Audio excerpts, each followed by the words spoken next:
The Storyteller presents. Hello guys, welcome to our channel. आइए start करते हैं। यूं ही दिन बीत रहे थे। रूहानिका ने नई फिल्म साइन की थी, जिसकी वजह से वो उसकी शूटिंग और अपनी पहली फिल्म के प्रमोशन में व्यस्त थी।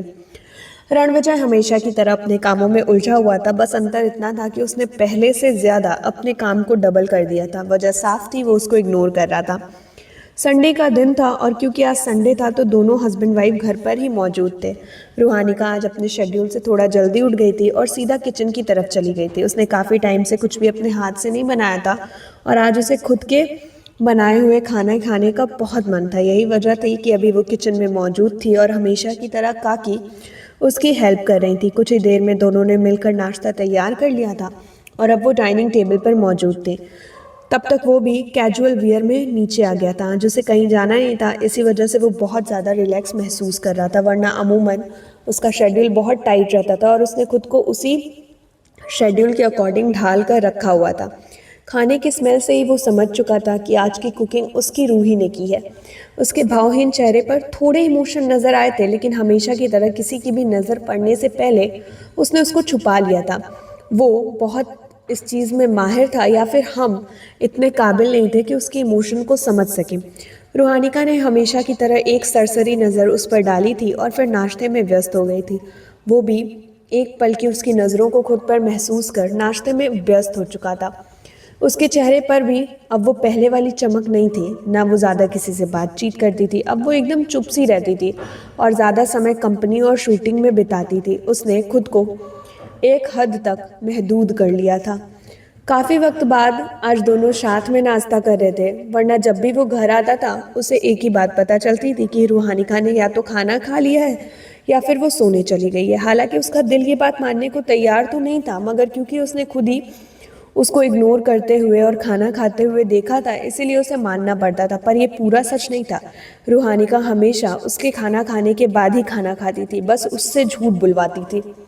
बस उसके सामने स्टाफ से झूठ बुलवाती थी, वो भी उसी की बीवी होने का रौब जमाकर। ऐसे ही शांति से नाश्ता खत्म हुआ और रूहानिका सीधे अपने कमरे में चली गई। वो बस उसको जाता हुआ देखता रह गया था। उसने इतने में गहरी सांस ली और स्टडी रूम की तरफ चला गया।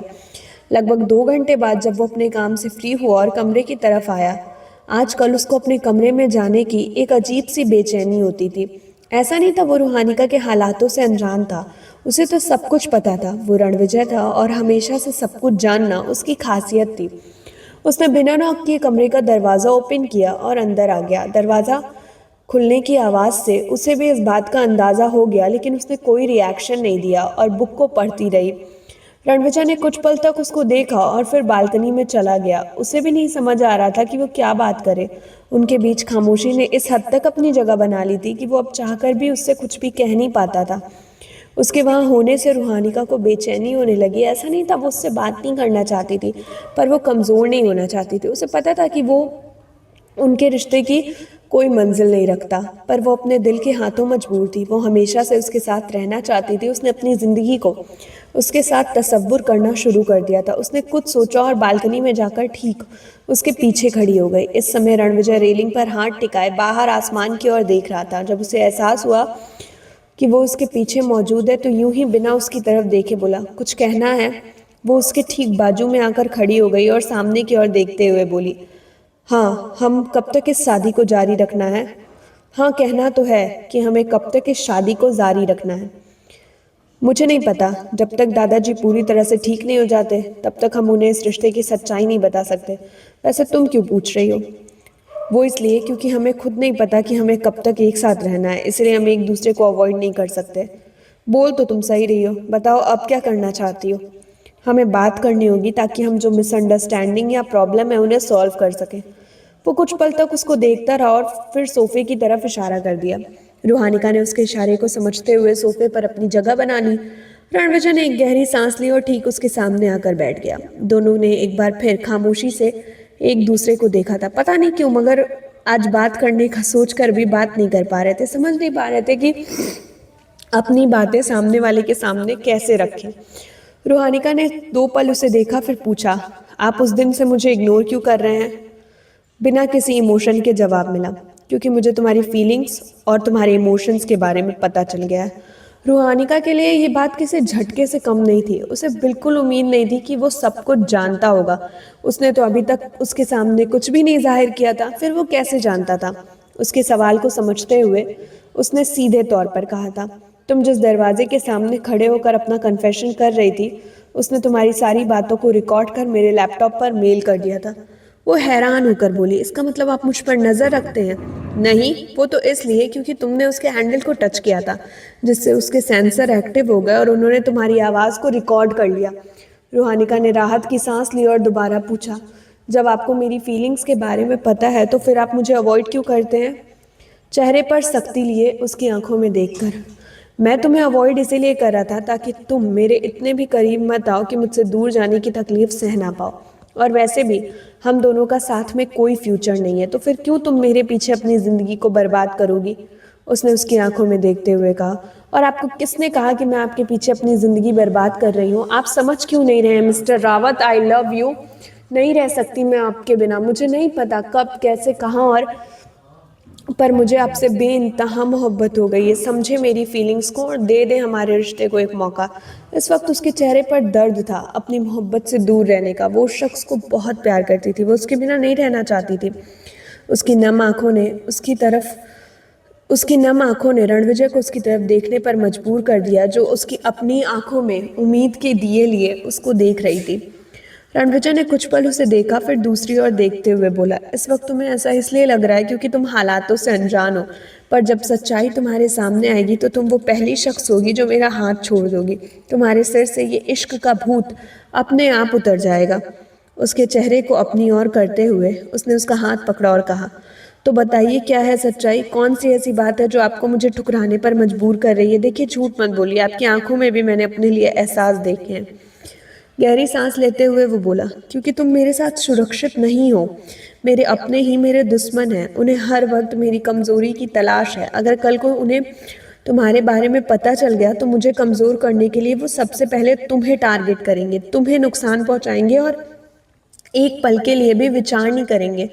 मैं नहीं चाहता कि मेरी वजह से तुम अपनी ज़िंदगी बर्बाद करो। लोगों को सिर्फ मेरा नाम, पैसा, शोहरत दिखता है, लेकिन ये बात उन्हें हरगिज़ नहीं पता कि इसे कमाने के लिए मैंने न जाने कितनी चीज़ों को खोया है, क्या क्या कुर्बान किया है जब मैं इस मुकाम को पा पाया हूँ।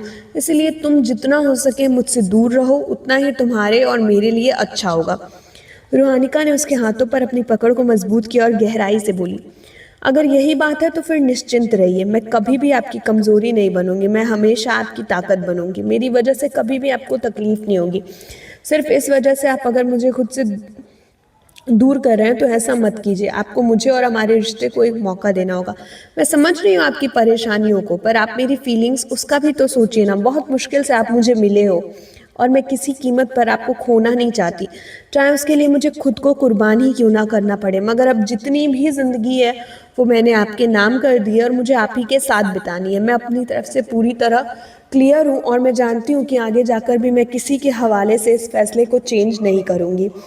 वो एकटक उसको देखता रह गया था। ये लड़की उसे किस हद तक चाहती थी, कितनी मोहब्बत करती थी कि वो खुद को उसके लिए कुर्बान करने के लिए तैयार थी। वो सच में रणविजय सिंह रावत की प्यार में पूरी तरह गिरफ्तार थी।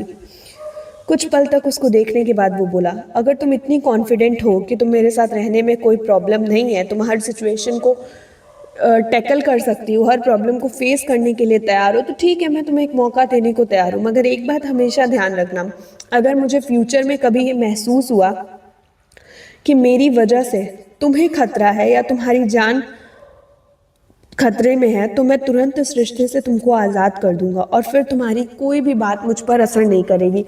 इन शॉर्ट, तुम इस रिश्ते को अपनी मर्जी से निभाओगी, लेकिन इसकी फ्यूचर और इसके अंत का फैसला हमेशा से मेरे हाथ में रहेगा। तुम वो इंसान रहोगी जो इस मामले में कभी कुछ नहीं बोलोगी। रूहानिका के चेहरे पर सुकून और होठों पर मुस्कान आई। काफ़ी वक्त बाद वो खुलकर मुस्कुराई थी। वो इतनी ज़्यादा खुश थी कि बिना कुछ सोचे समझे रणविजय के वजूद से जाकर लिपट गई थी। कुछ पल तक वो हैरान सा उसको देखता रहा था, मगर फिर उसने भी उसको अपनी बाहों के हिसार में कैद कर लिया था। दोनों काफ़ी वक्त बाद सुकून के एहसास को महसूस कर रहे थे और एक दूसरे की करीबी उनको अच्छी लग रही थी। थोड़ा सा आवाज़ पीछे से रिकॉर्ड हुआ है क्योंकि यहाँ पर आज कल के मुकाबले बहुत ज़्यादा शोर है, तो उसे अवॉइड कीजिएगा।